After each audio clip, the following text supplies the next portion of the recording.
call this meeting to order. There you go. Public comments. When you come up, will you say if you say your name, what new district you would be a part of, whether it's Clearwater or Grangeville? Anything else you want to say? That's about it. And then give your speech. 3 minutes max. Andrew Lane. Where do you want me, boss? Right up here. Yeah.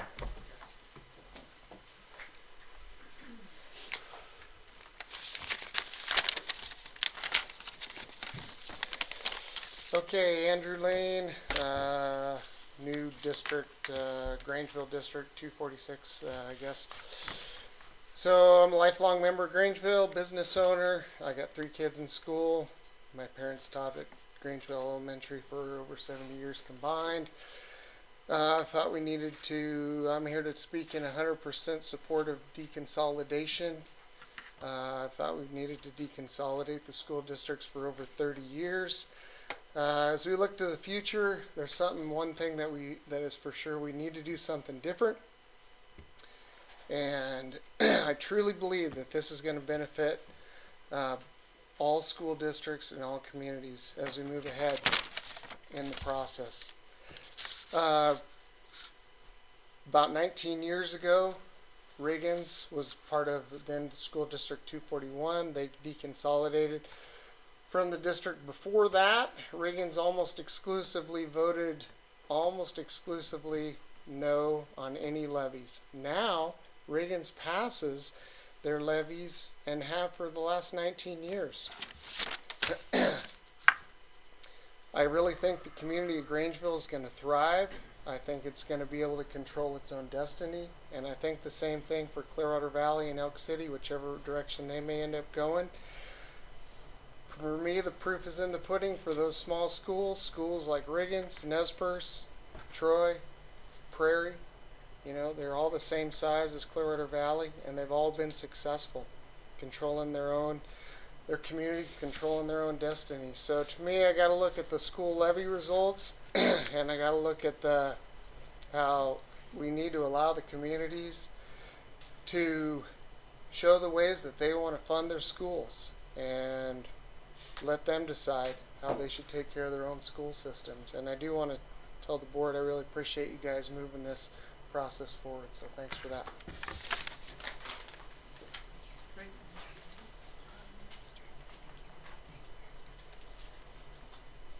Oh, okay. Next up, Andrea Solberg. I need to make a correction. I said which district? Actually, where are you a registered voter?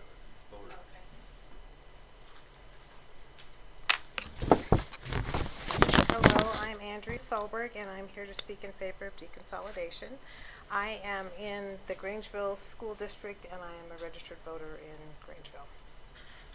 I'd like to thank the State Board of Education and this school board and administration for this opportunity.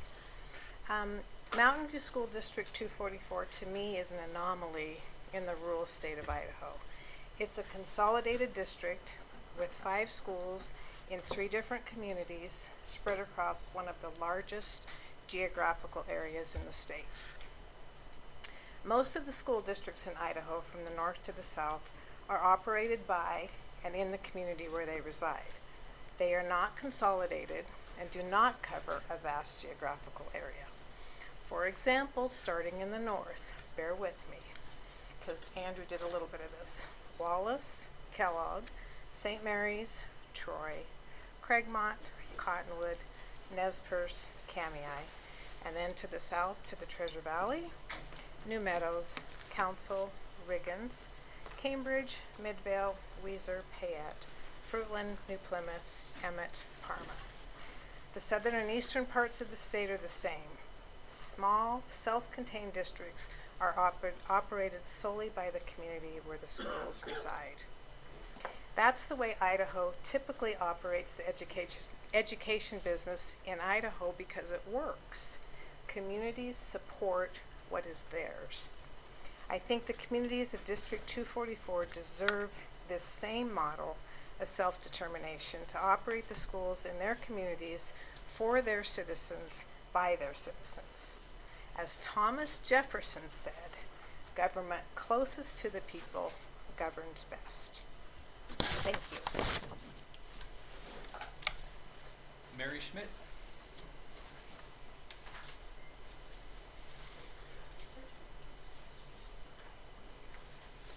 Just a point of clarification, this testimony is going to the State Board of Ed, right? That's, okay, just wanted to make sure. So my name is Mary Schmidt, and I have lived in Grangeville for 42 years and am a voting member of this school district here. And so I've lived here in Grangeville for 42 years, but I have lived in this immediate area my entire life.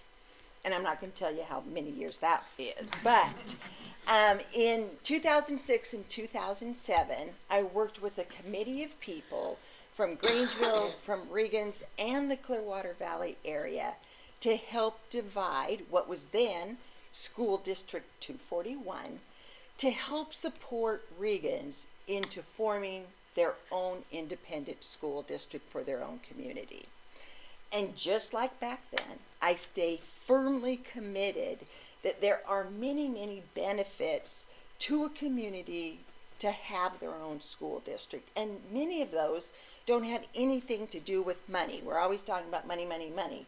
But there's a lot of other intangibles that are really important, such as increased local community control, much more flexibility in hiring and structuring or restructuring positions that fit for their area, the ability to pursue new partnerships with various school districts, various other entities, as well as the ability to discontinue those quickly when they don't work.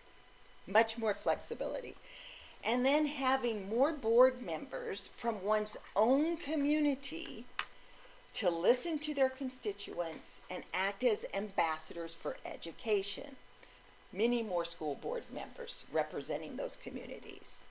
And probably the most important, of course, is more community ownership in determining the educational system that that community wants to provide and support. So even though I am just one voice in deconsolidation, and I do feel very adamant that it should be one community and one school district, I am only one voice. And education in the world has changed a lot in the last 70 years. And so we have operated as one super large school district for 70 years. And it's now time to let the voters, the people who live in these communities now, make the decision. The decision should be theirs about whether they want to stay together or not. So it's really time to let them determine what's best for them. So thank you. Cindy Steckler.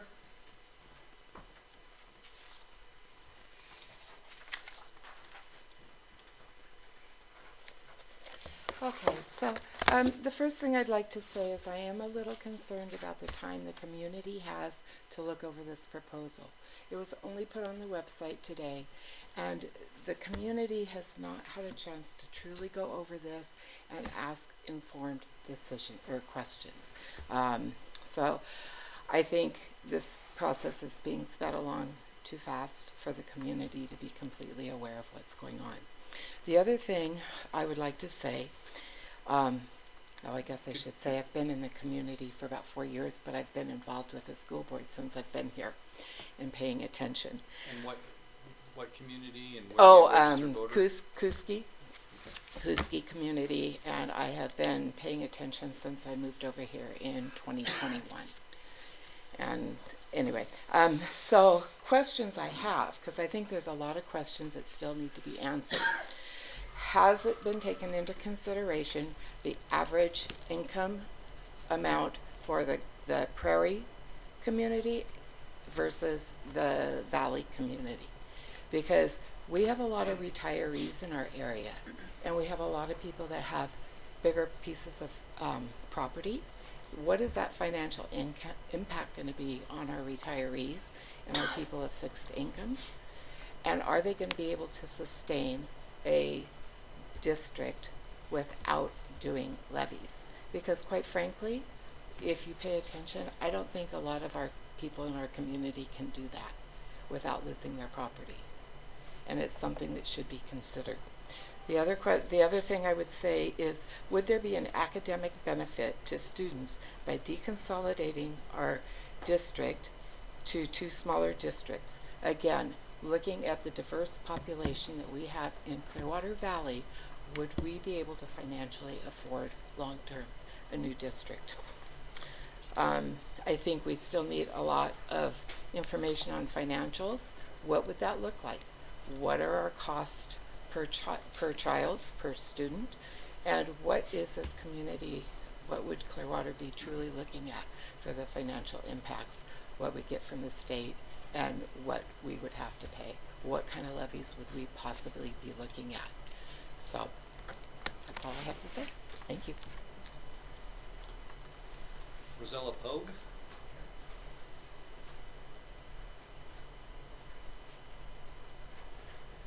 My name is Rosella Pogue, and I live in Kuski. I just have 2 questions that I would like to see if we could get the answer to tonight. That would be the actual cost to the Clearwater Valley and the actual revenue that would be at the Clearwater Valley, and how much that would be per student. If we could just figure out that. I am actually having town halls in Kuski for 3 different groups, and I know that's what's going to be the main question, is how much is it going to cost, and how much the state pays, and how much would be paid in all the other ways to CV, and then how much would be the cost. So that's all I would like to see. Janice Ingram.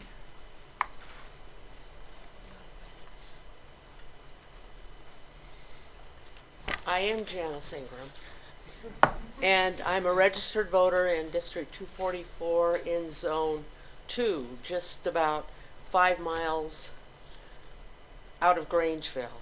I will hopefully be in Zone 4 of District 246. My rathers regarding public school funding is that voters would send representatives to the state legislative body that would uphold their constitutional responsibility to fully fund public education. But since that isn't happening, a solution that can be positive is deconsolidation of this large geographic district.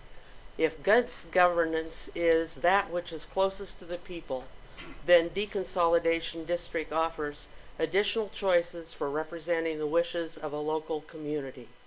We can all agree that public schools remain a strong pillar of a community's viability, along with healthcare access and businesses that meet citizen needs. By having 5 school board members representing the community, more power is concentrated closer to home. Concerns that any community is being overlooked will no longer be relevant. Each community has the opportunity to make the school they want it to be. Time to let registered voters in current school district 244 communities decide the future direction for public education through the deconsolidation process. Thank you. Ben Lindsley.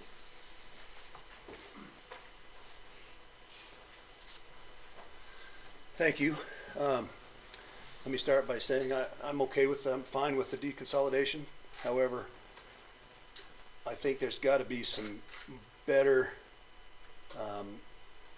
information or data gathered before you decide to take and put Elk City with Kuski. Because in my current part-time job, I'm getting a lot of calls and people, when I see them, that are very concerned about Elk City being with CV, or Clearwater Valley. My understanding is that I did not want Clearwater Valley because they don't support a levy. The big concern And unless you guys can write something in there that will guarantee that in the event that Elk City goes with CV and they don't pass a levy, and the first thing they do is want to cut out Elk City and shut the school down so they can pass a levy down there and just, who cares, they can all drive down here. That's not good. That's not right. That's not good. That community up there, it's got to have a school. It's got to have a school. It dies. It would be responsible for a lot of people and families having to leave.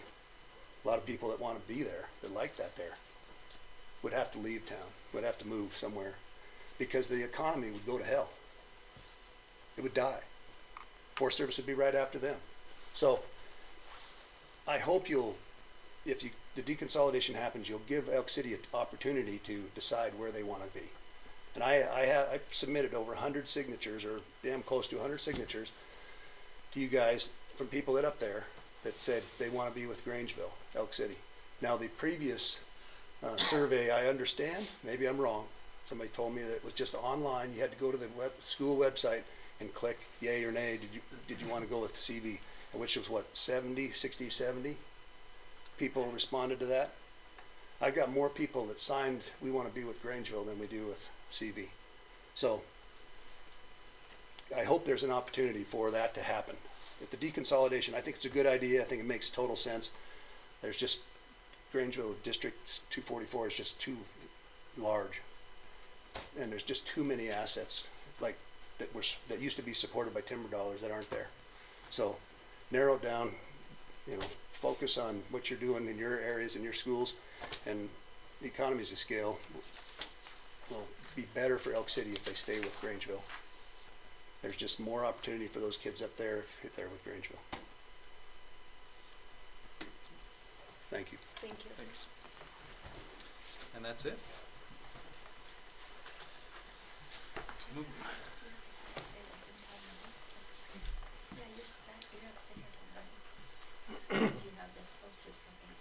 Oh, really? Oh, no. We can't have a discussion?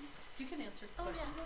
Yeah, absolutely, as long as it's about deconsolidation. Okay. Oh, so we can Conversation. talk freely. Absolutely. Just the plan will not be presented until that time. Oh, we can talk about the plan at any time. You can Yeah, go you through the just- plan, you whatever have you to want. stick to We just have to deconsolidation. be here and we have to talk deconsolidation. And if somebody comes in and wants to talk. Oh, they can still. Say an hour, and technically it does not does say 8 to 9. It says will be held at Grangeville High School at 8. Oh, perfect. Okay. I thought it said it. But you can But talk about. we can have an open- Absolutely. Yep. We just want to stay till 9. Okay. So, well, yeah, do you guys have any comments? Honestly, any comments you have, feel free to. May Talk I about- address a couple of the questions, if Great. you don't mind? One of the, and I'm recalling this question, so I'm hoping I'm answering it correctly. One of the questions was, we'd like to know how much this is going to cost and what the revenues are going to be. So, if the schools separate, there are new boards of trustees that would make decisions for that school, and they would decide what that school looks like. So for instance, do you want a full-time superintendent or a part-time superintendent?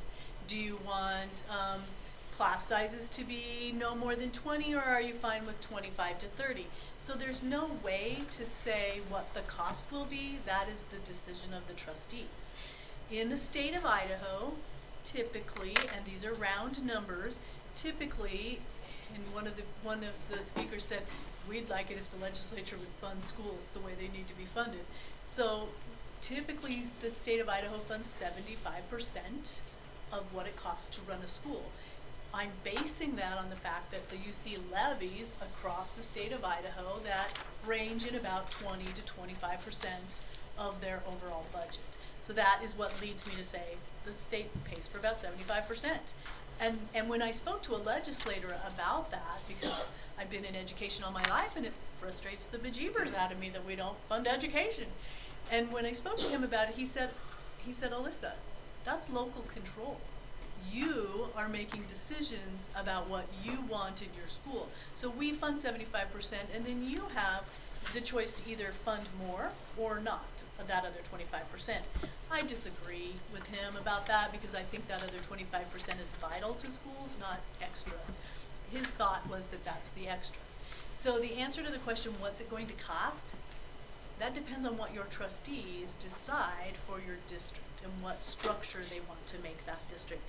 And then revenues, in this deconsolidation plan, and I apologize that it didn't come out until noon today. I got it back from the attorney yesterday, and I was on a plane when it came through, and I got it when I landed. So, so I apologize for that. I had to wait for his blessing. Anyway, how much we get from the state, that's based on, in the plan you will see our support units, and what that support unit is worth every year changes with the when JFAC releases their budget for the year. So, you know, we could tell you what a support unit was worth last year. 20. I don't know what it will be worth next year. But we can tell you that the number of support units for each district in the proposed district is nearly the same. A little bit of a benefit for the Clearwater Valley School District, in my opinion. So on page 19 of the draft,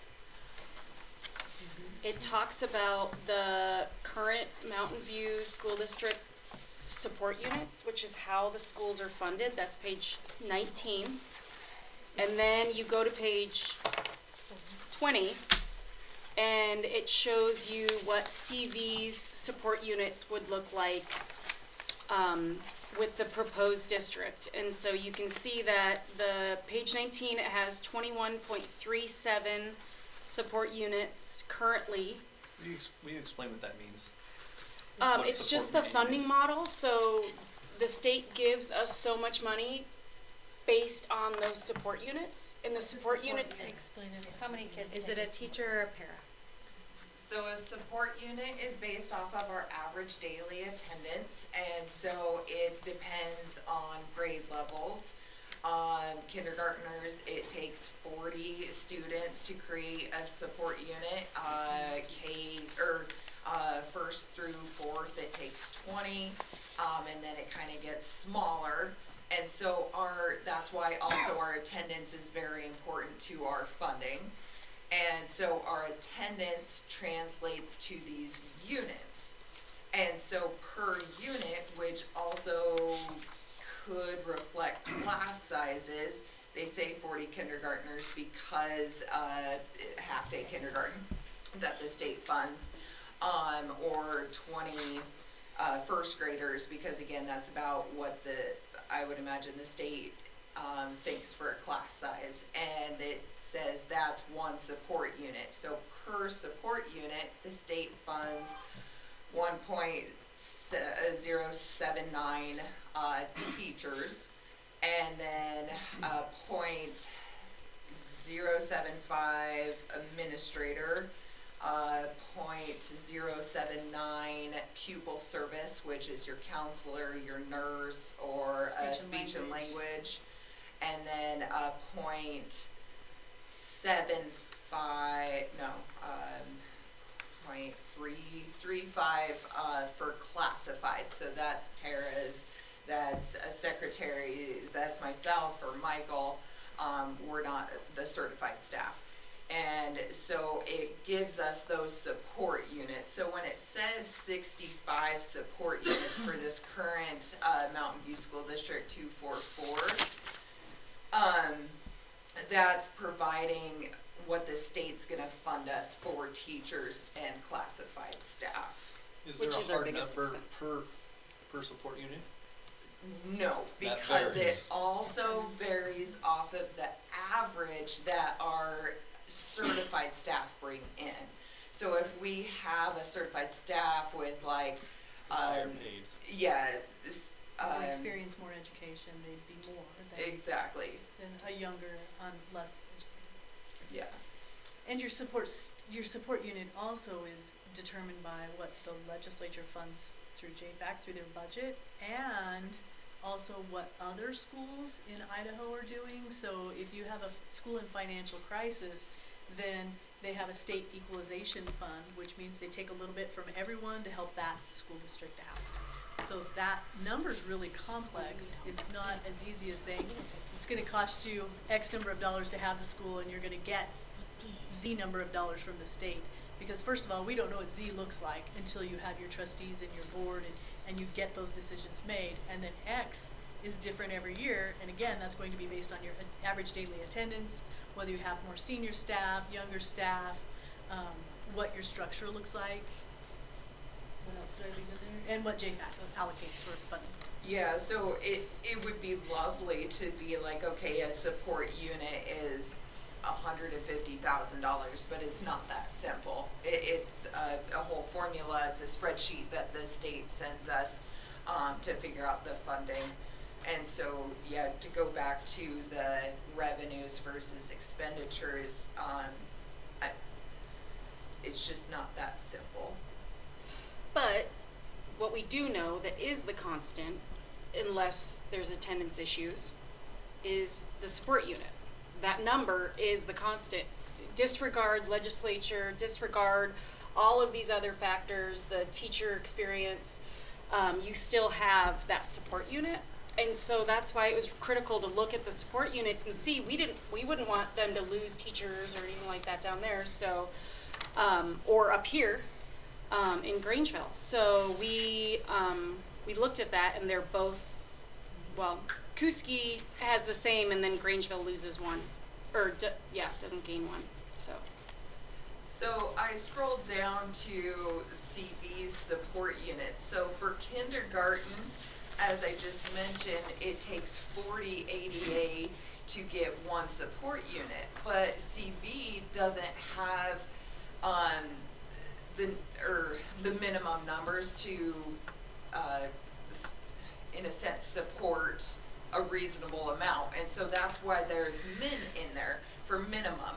And so it's obviously more, if the adjusted ADA was 20, it would only be a half a support unit, but you see they don't meet the minimum, and so they're automatically given the minimum. And so there's a few formulas like that in there as well. So you get a teacher whether you have 40 or 30, you still need that one, right? You get a half of one, because they only pay for half an acre.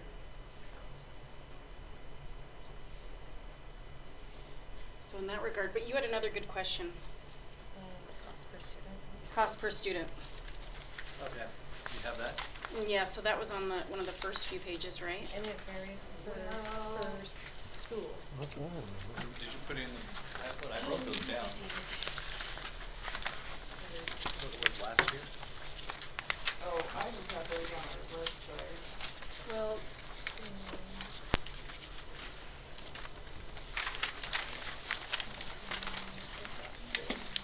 that's all messed up. How much to me? There you go. That's great.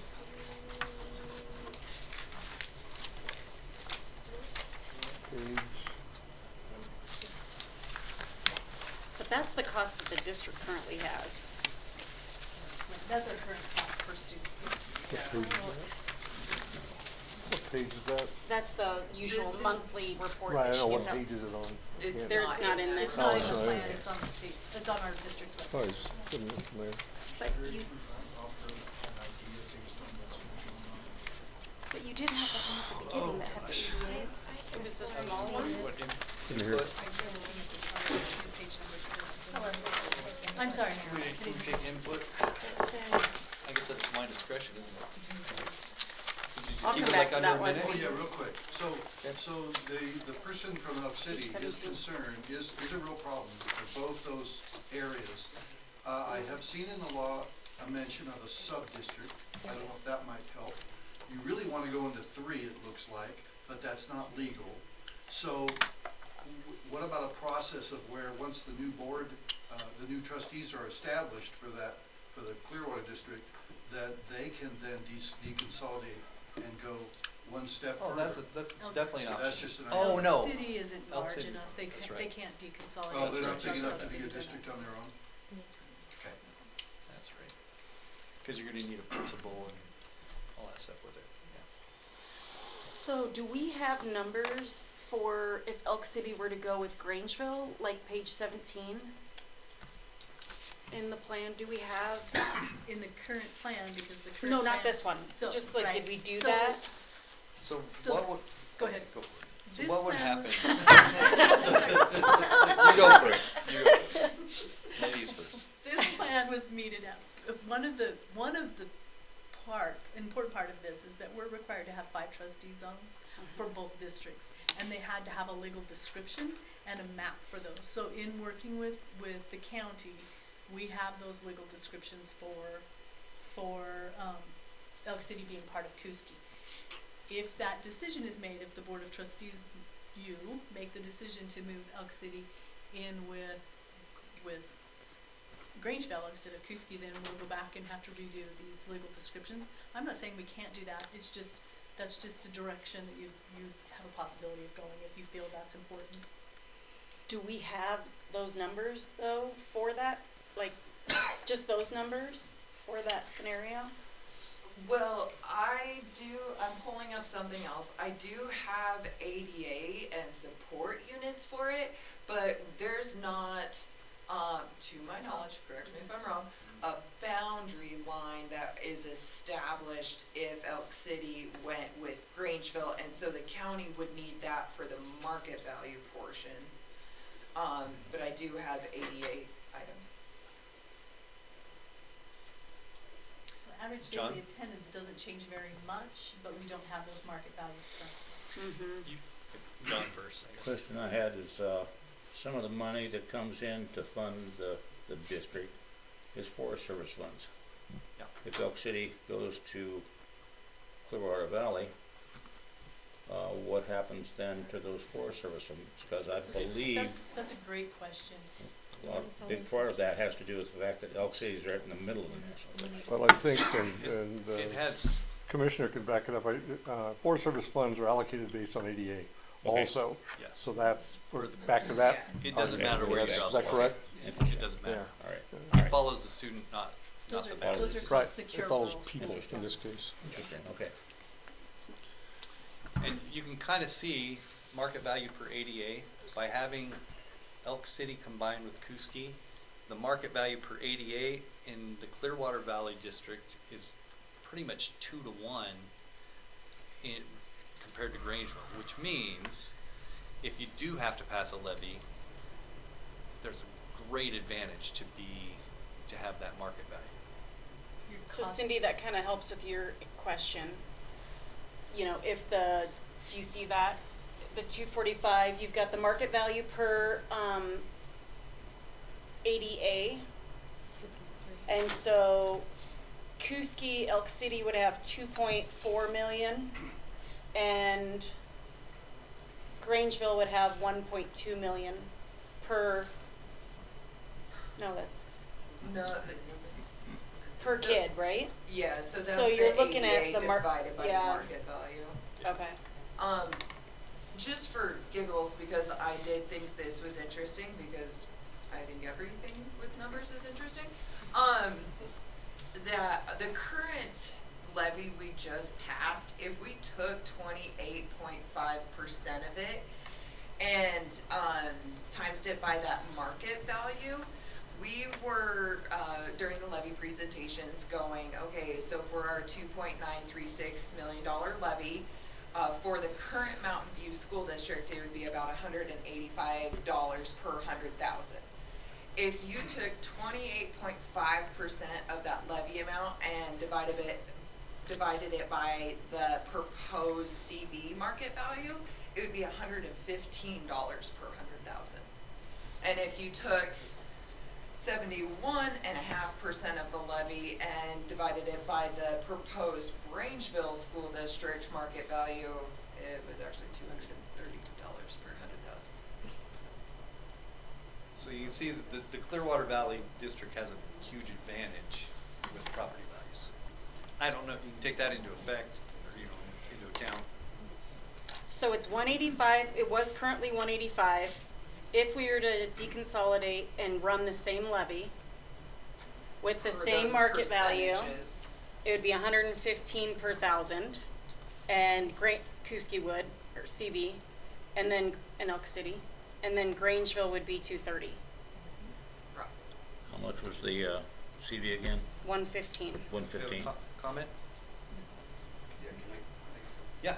My question is, have the values in the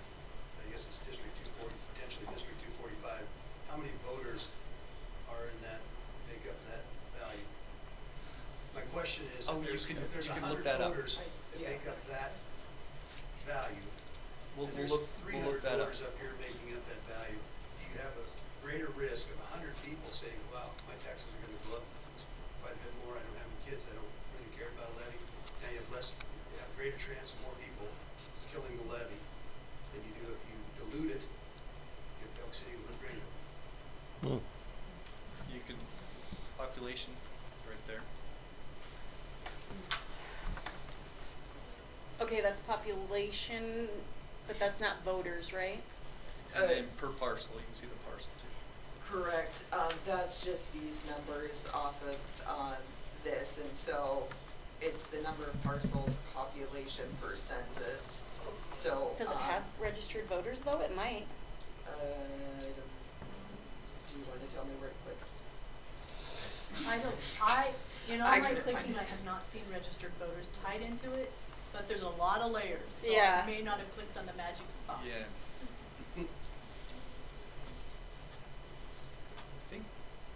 Like, what about voter precincts 2022? It's just going to be populations of those precincts. I don't know what the number was, but I know it was said at a previous meeting that there is a huge number of people who own land in Idaho County who can't vote in Idaho County. Right. So the locals can vote to fund schools, and the out-of-staters that own land here just have to pay the tax To support the school. to support the school.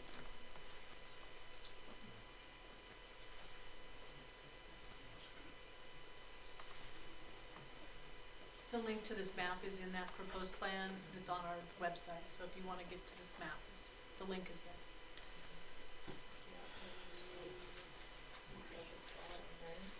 I'm wondering if you found the cost per student. Well, this is the current. This is the current. This was as of the end of last year. Yeah, so how would we figure out? You, But again, it You would couldn't be because so different. there's hundreds of factors. Yeah. Right. How do you compute that?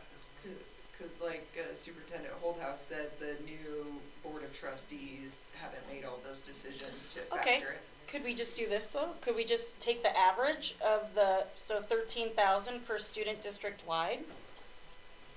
I mean, that would be an assumption, which is not, it would be an estimate, but. And those numbers, we don't have 1,100 students. Last year we did. Oh, last year, yeah, for sure. It's like 1,000. That's reflected in 23, 24. Oh, gotcha.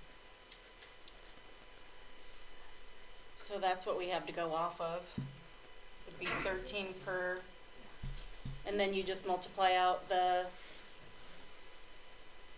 But see, I guess you could do that because they would have their local funds, so it wouldn't be as much money. CV wouldn't need 16 and Grangeville 11. Potentially, because they would have their own people. Yeah, it's- Assuming. Yeah, I don't know. Is that $13,000 of state funded? Or That's is that $13,000 of? That's the total cost. This was everything that was spent last year on our students divided by our students. But there was no levy Gives it that to you every year, month. so it would be state funds. And secure rural schools, some federal dollars. Yeah, some federal. So it'd be state and federal dollars because they had to dip into secure rural schools and some other funds to be able to run that year.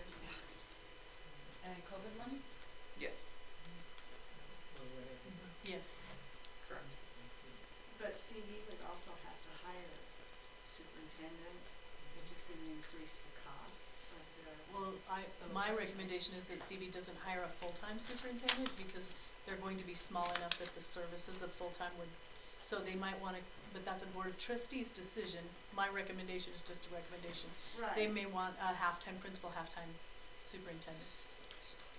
Let's go through some of the positions that we share: superintendent, comptroller, HR, federal programs, special education, accounts payable, right? Technical, and food service. Those are the whole district, you know, they serve the whole district. Technical director.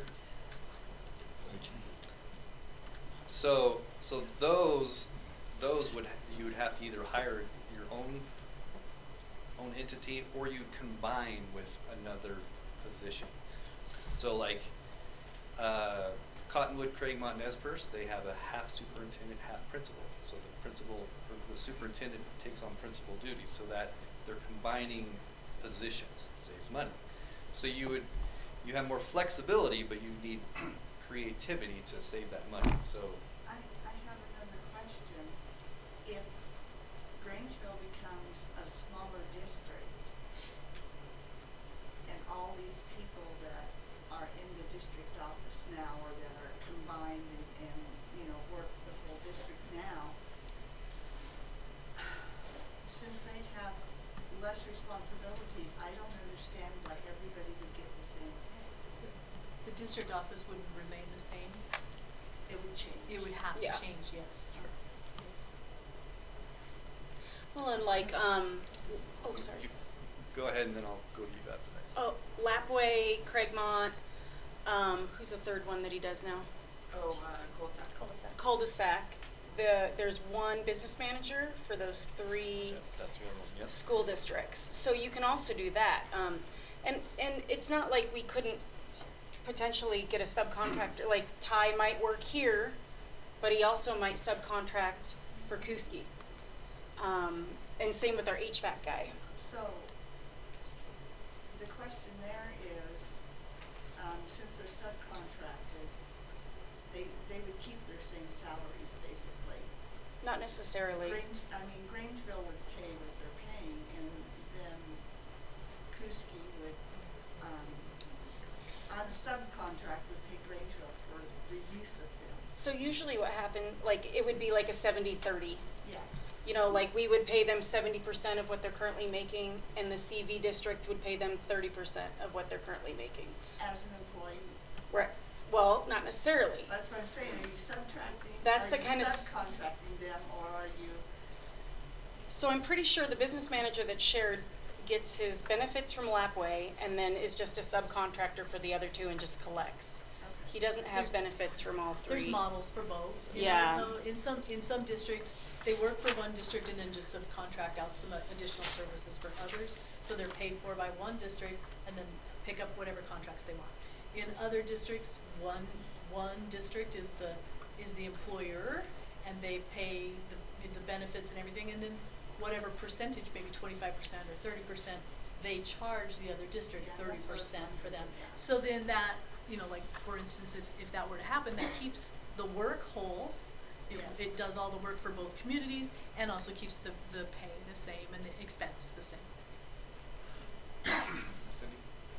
Yeah, so if we were to have a part-time superintendent and we only have two principals, are either one of those principals certified for being a superintendent, or We because can't answer that question. That's a personnel That's a question, that so would be in the we executive can't session. open that, we can't answer that publicly. So how would we, as a community, you know, that's something we would have to look at. We would have to know if one of those principals could step into the part-time superintendent, which would be the best case scenario, because they've already been in the district. Otherwise, we're gonna have to go outside and try to find a part-time superintendent, and watching how hard it's been to find a superintendent in this district over the past how many years. Except for this year.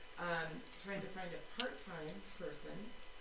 So there are alternative certs And we for, could share the superintendent with Grangeville. I mean, that's another. right. I've heard, so what would be the pros and cons of that? I've actually talked to some people in Riggin, and there have been some issues. Let's just say, I'm getting the impression that splitting staffing and superintendent, I mean, if we were to split everything that we have up here, like controller, like Carly and everybody, you know, Kuski is running into the same issues. If we have issues with information we're getting or whatever, we would still be running into the same issues. Does that make sense? So, from talking to Riggins, you know, I've heard that would probably be better to, if you're gonna separate. But I don't know. What would be the other ideas as far as the superintendent? So there's alternative certs for superintendent if you have your admin. So both Martinez have their admin certs, and they would be able to apply for a program, and they'd have 3 years if they're interested, and they'd have 3 years. Or maybe there's a superintendent certified that wants to be a counselor or a psych or. So that's why the timeline was developed the way it was, to give the 2 new boards of trustees a full year to look at other models in other districts throughout the state or even other states to find the best solutions for that. It's a chess match, putting the right people in the right, and you have to look at where they want to be, their certification, their experience, you know, what fits best for that district, who's available there. So it will take an entire year, and the superintendent next year is going to be very busy. Who appoints the new boards? The Board of Education, the Idaho Board of Education. And where do they get their information about who is available or who's interested? So if the election is that they will divide, then the districts would advertise who's interested. Here are the zones, who's interested. If you're interested, submit a letter of interest, a resume, your packet, whatever it is that you want. That would go to the board, and they would have them, you know, in Clearwater Valley Zone 1, these are the people who are interested. Zone 2, these are the people. If there's a zone that is not represented, if no one volunteers from a zone, they can select from another zone for that time. They would be appointed from that date that the board appoints them to November of 26. November of 25. The election's in May of 25. They'd get appointed in June of 25. They'd hold their office till November, and that's when they would totally be elected again. All trustees would be elected in November, and then take office January 1st of 26. When you say the board would select that, it's the Board of Education. Board of Education, yes. For the state of Idaho. Thank you. Yes. So would all 5 have the same term?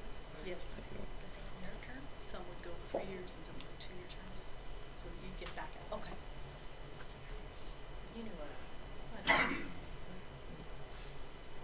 Lisa, would you just repeat about the provision in the plan for Elk City students to always be able to choose, just because we have some new people Yes. who came in and. Yes, I will. So, and it's still in draft form, so the words are basically that the Elk City students will always have the option to choose either Clearwater Valley or Grangeville, because we want to provide that option for them, as well as students who are currently open enrolled out of district. So if they are living in Grangeville but enrolled in CB, those kids would be able to finish their career through, but the Elk City kids would have that choice to enroll in either district, because we want what's best for kids.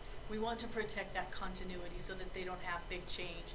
One election means that they have to attend a different school next year. That's not at all what we want for those kids. So the option is in the plan for children from Elk City to always have choice, and children who are currently open enrolled from another district to be able to finish their career.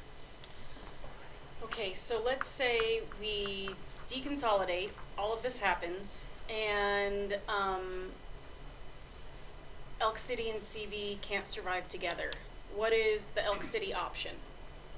Can Elk City then join us? Grangeville? Would they have that option later on? I haven't spent a lot of There's time a reading there's that. Now I know what I'm reading There tonight. is consolidation because we got a lot of our I would stuff say it's a from- redistricting. There is a provision in code for redistricting that happened in Coeur d'Alene 3 years ago. They built a new subdivision, and they were, because of geographic reasons, they just didn't fit in the district they were in, and so they just redrew their district lines. And my guess, based on not having read any code for Yeah. it, is that they would redistrict. Is that like something Coeur you d'Alene could did. look into before the Tuesday meeting? I will do my best. Okay, I'll try to too. Okay. Alyssa, for someone, would the money follow Elk City kids? If they came here, money would. No, money has to follow the property values and all of that. No. In Idaho, ADA would, ADA, because they're attending school here, yes, but not property taxes, dollars. Idaho already has an open enrollment law. You can already apply. The only thing is that there is a provision in that law to set limits, like our special education programs are full, certain grades, and some of the buildings are full. We would waive that for Elk City. There's only 15 kids there, so it would be appropriate to waive that for them, those children.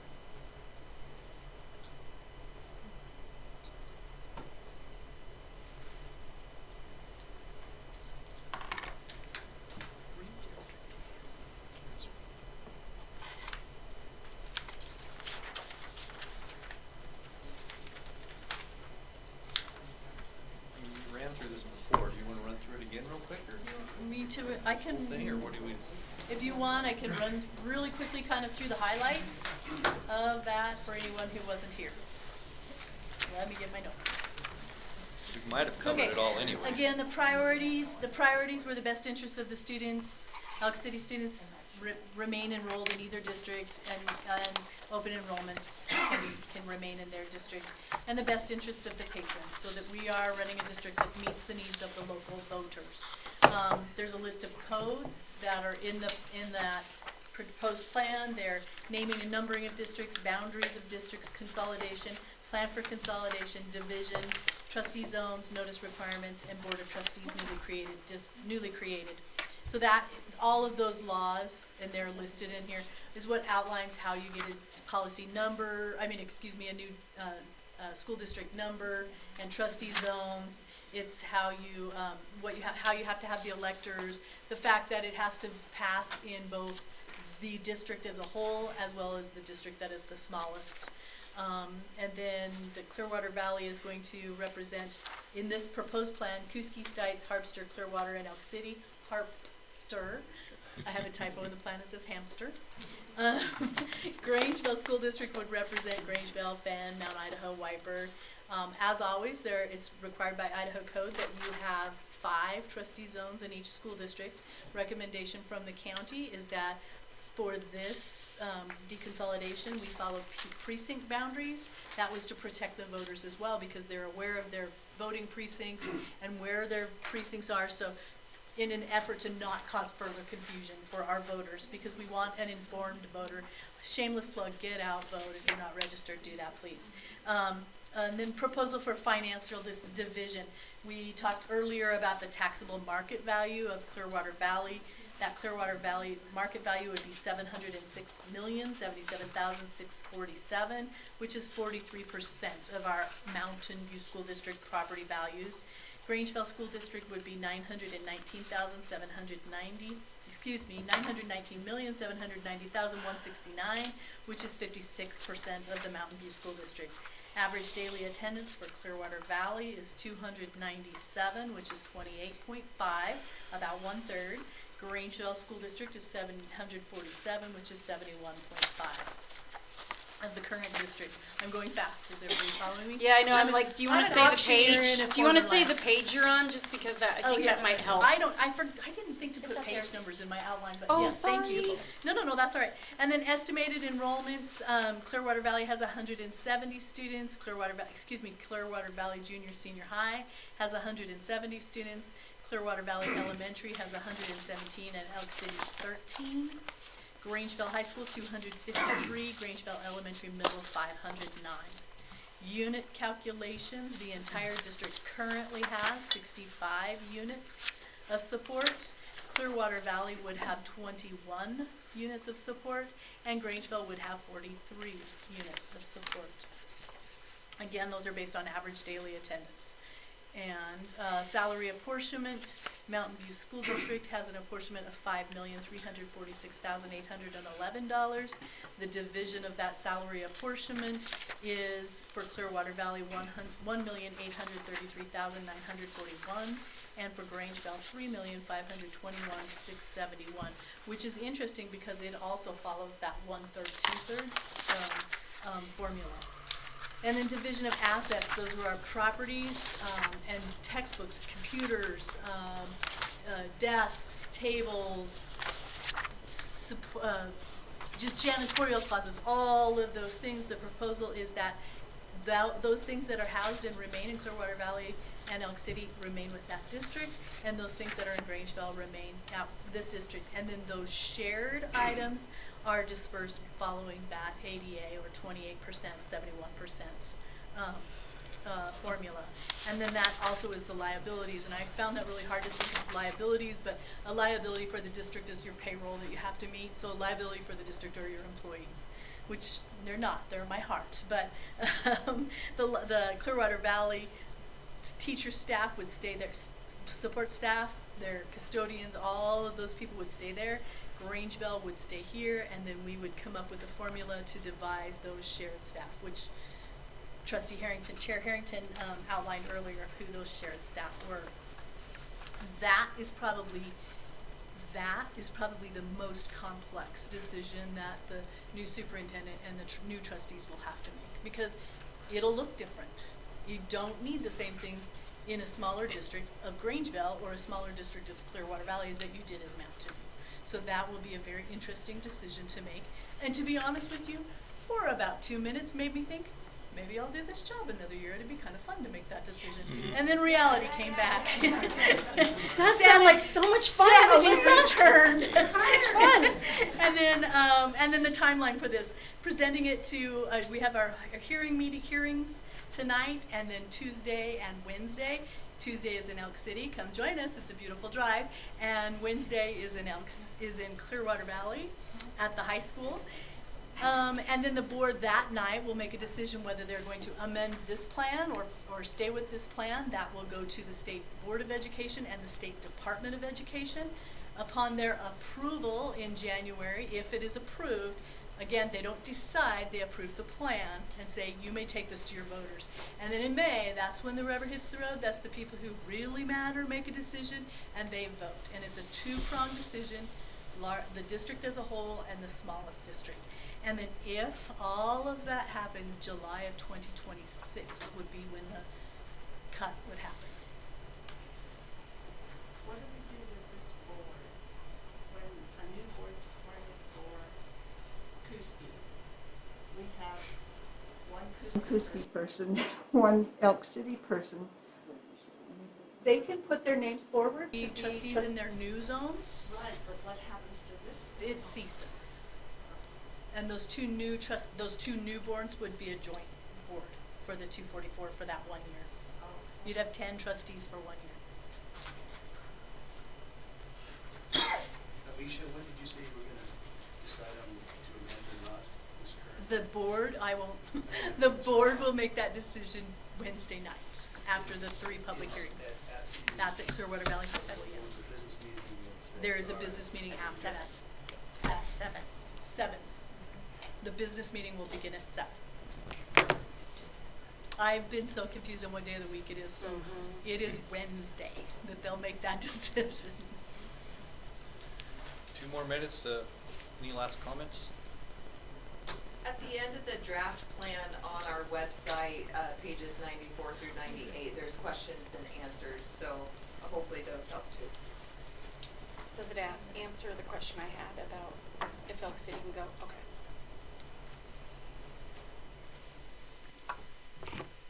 I have one question that I think might be important. This hearing is legally required to be announced 10 days before it happens, that it's clearly a hearing and not just a meeting. The agenda did not mention a hearing.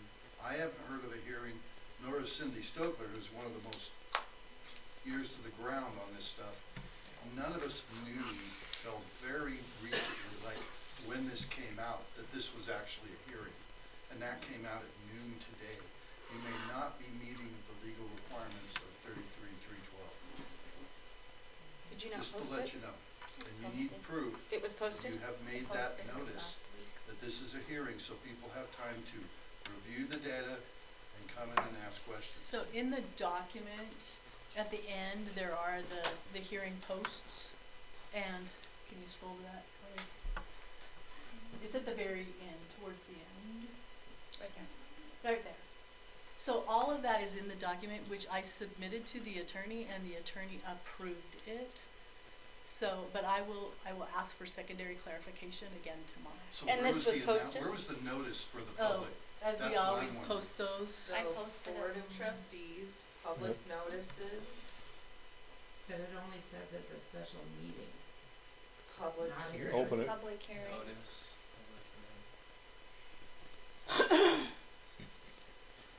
So you're covered? I'll double check with the Okay. attorney tomorrow, because I Okay. wanted to be right. Yeah, you don't wanna have to I do had this him over. read this, and he emailed me yesterday that it was correct, Right. but I'll double check. Okay. Well, with that, thank y'all for coming. All right.